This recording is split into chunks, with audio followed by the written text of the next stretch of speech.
求生那些不当人的吃鸡大哥，在绝地求生我们能碰到很多超好的队友，像优质奶妈能够隔着老远救你，还有大佬各种修操作和技术，还有一些火力担当啥的。只要这些超强队友在身边，吃鸡只是时间问题。可是，一些猪队友坑人也是真的坑爹，甚至坑到让队友都怀疑人生。那么，在吃鸡里面都有哪些专坑队友的不当人行为呢？这就是我们今天的故事了。第一个，打轮胎。很多玩家都有这样的习惯，就是遇到汽车时直接朝着轮胎便是一顿火力伺候，毕竟自己用不到，也不希望别人用。可是有些队友特别喜欢打轮胎，甚至自己开的车也不放过来。我有一次载着队友看到一辆新车，然后我跳下车把开车打掉，然后他开枪把新车给打了，我们直接蒙圈了，害得我们跑毒进圈，真的心累的。第二个，闪光弹闪队友。一些玩家就是没安好心，拿着闪光弹不是用来闪敌人的，是专门用来闪队友的，时不时就给你扔一颗，甚至在面对敌人交战时还不忘扔闪。我上次在交战的过程中，一个人打掉了对面3个人，就差最后一个了，结果有个猪队友赶来增援，一颗闪光弹直接扔我脑门上，把我闪的那叫一个白，最终我成功被对面突突了。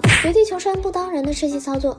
第三个，不服队友。咋说呢？很多人觉得情况特殊，在交战的时候往往是没时间服队友，反正现在也有芯片，死了也能复活不是？可问题是一些情况下服队友是没问题的，敌人还没有过来时。可我遇到过一种玩家，他们就是不肯服队友，非要跟对面交手，等着对面开着车过来了，想服队友都服不到了。第四个，打队友。这件事情也不能算是绝对的猪队友，因为这个也有特殊原因的。比方说我曾经遇到过的事情，当时我队友倒下了，我急着救对方，一个没留神，本来要封烟的，切出去手雷扔了出去，但是这是操作失误也能理解，可一些人就不一样了，人家是直接打队友。我见过一种玩家，眼见队友跟对面交战，他各种手雷往队友头上扔。第五个，开车撞人。咋说呢？很多玩家可能没有意识到，特别是一些操作不好的玩家特别容易发生，本来是好端端接队友，结果直接把队友撞上天去了，撞倒了好歹可以扶下，要命的是一些猪队友他们操作不咋样，把人从山坡上撞了下去，然后队友成功的被他送去赶下一班飞机了，这就是特别恶心玩家的事情了。